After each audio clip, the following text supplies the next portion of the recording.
new episode. We're in Nikko Circuit today for the tourer day. This is going to be a really good one, and it's going to be really loud. I apologize, I still haven't received the microphone. It's on its way. So hopefully this is like the last video I have to scream like crazy so you guys can hear me. But we're just going to do a quick walkthrough of the paddock and check out just how many JZX 100s we can find. I think a lot. So before we get in, I think I'm going to just check out these outside parking areas here as we kind of lead into the main paddock there. And starting off over here is a really sweet JZX 90 Mark II. It's obviously getting fixed up.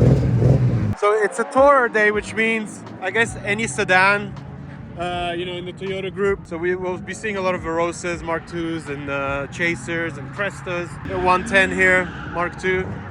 And one of my personal favorites is the Arista. There's a cool example here. Unfortunately, I think he's just lost his front over fender here, so it looks like it has excessive poke. But yeah, very interesting aero. It looks almost like a VIP take on an Arista. But yeah, let's keep walking and see what else we can find.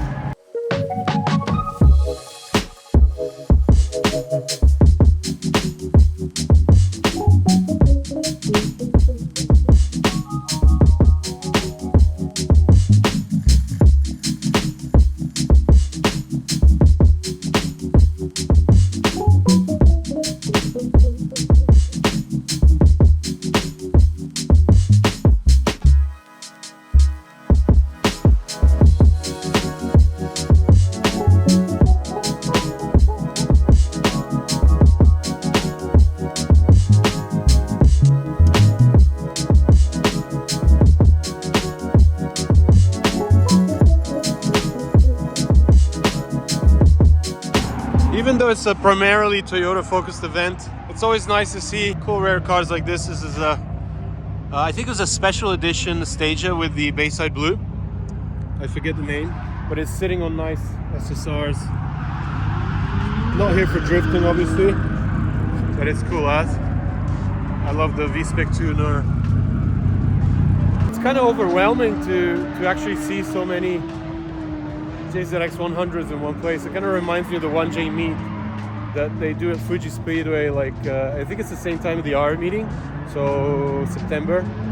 So GTRs and 1J powered cars at Fuji. It's a pretty cool day. But yeah, I mean, just look at this lineup.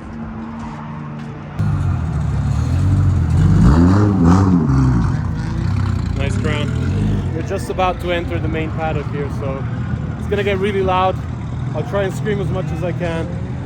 So if you've ever been to Nikko, you will know that this is where you get your lunch. They do stuff like fried chicken and yakisoba, the usual racetrack food here in Japan.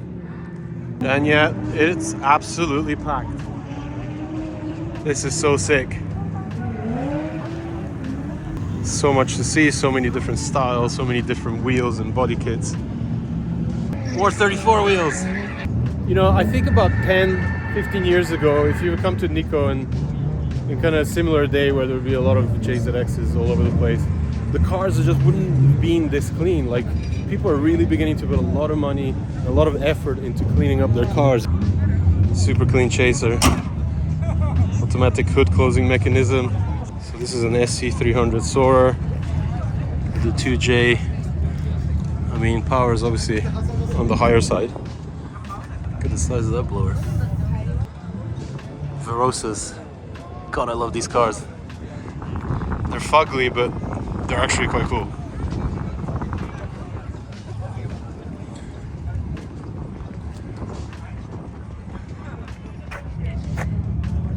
Nice simple 1J setup. Speaking of rare ones, it's a Mark II wagon. But yeah, awkward style car. It looks like they just literally like grafted on the rear section on top of a regular Mark II. Crown wagon. Love these.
A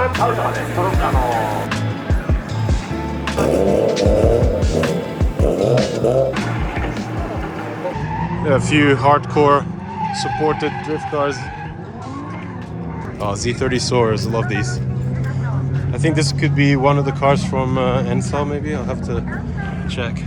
On T E37 SLs. Such a good look. Functional all the way.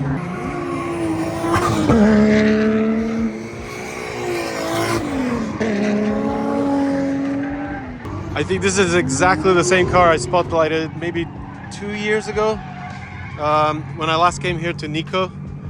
This IS grafted on front end to this station wagon Mark II. Another one. There's so many wagons here today. That's crazy. There's like 3 in a row here. Something obviously happened over here.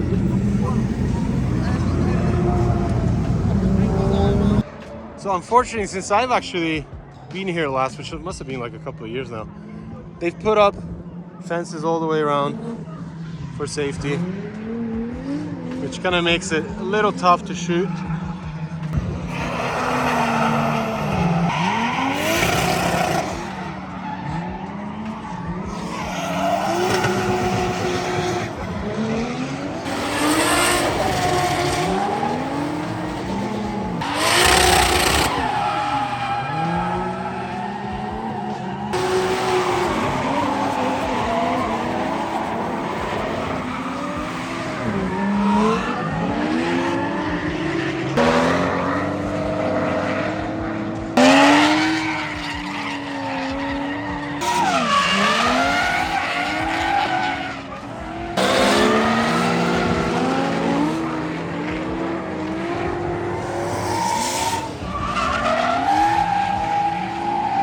Check this out, this is a 2J swapped Nissan President made by Wing 21. It's got a TO4Z, fully built motor, it's saying 700 horsepower here. The metal fenders, look at the side exhaust. And work equipped. Oh man, this is so on point. So Nico is actually kind of like inside this, I guess they dug out like a hill.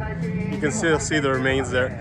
And all these pine trees that you see that have kind of like a brownish tinge, that's the pollen that they kind of emit. And I'm allergic to it, so you can imagine the kind of day I'm having.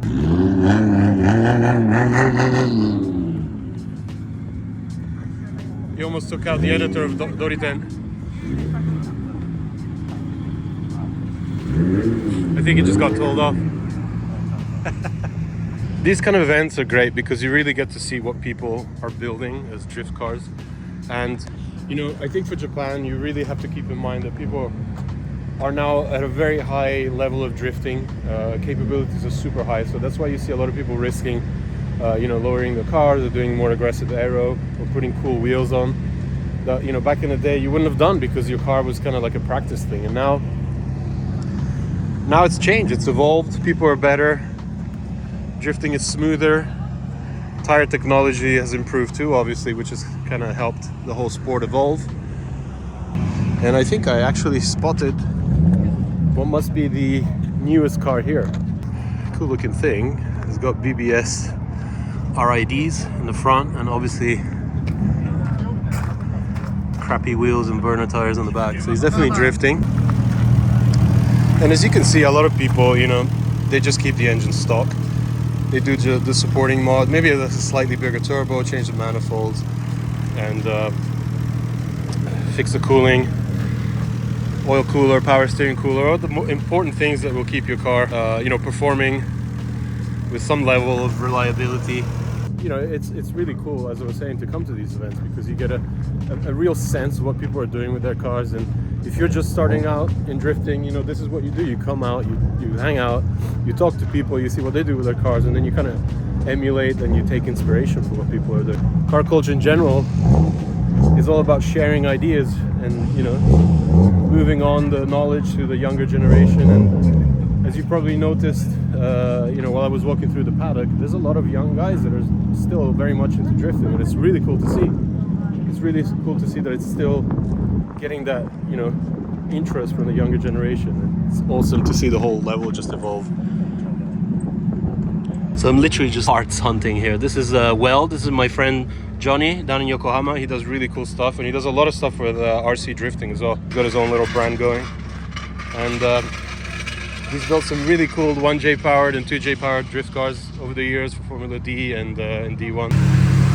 So this shop Mature is actually right down the road before you hit Nico when you're driving up on the highway.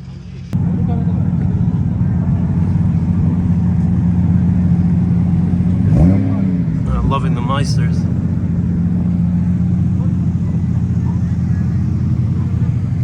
The next session preparing to get going here. Alabama plates.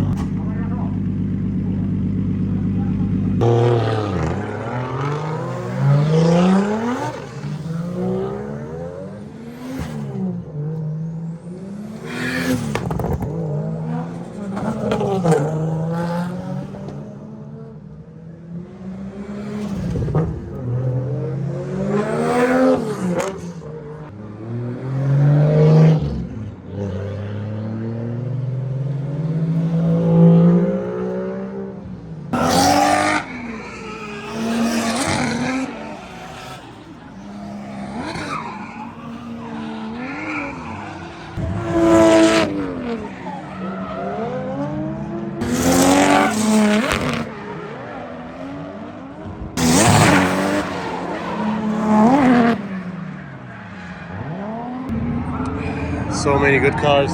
So I think that kind of wraps it up for today. I didn't want to do much here today except just hang out, talk to people, check out cars, and at the same time take the opportunity to show you guys on the channel here Nico for the first time.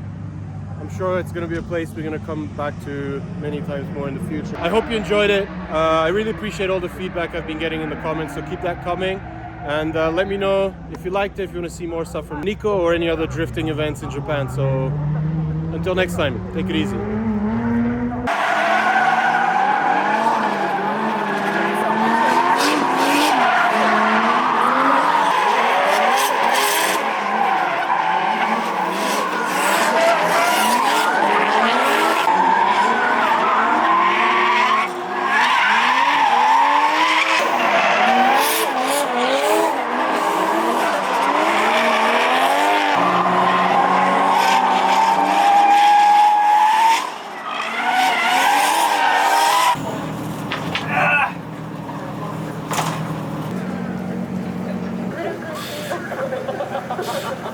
高速コーナーからの裏3発になります。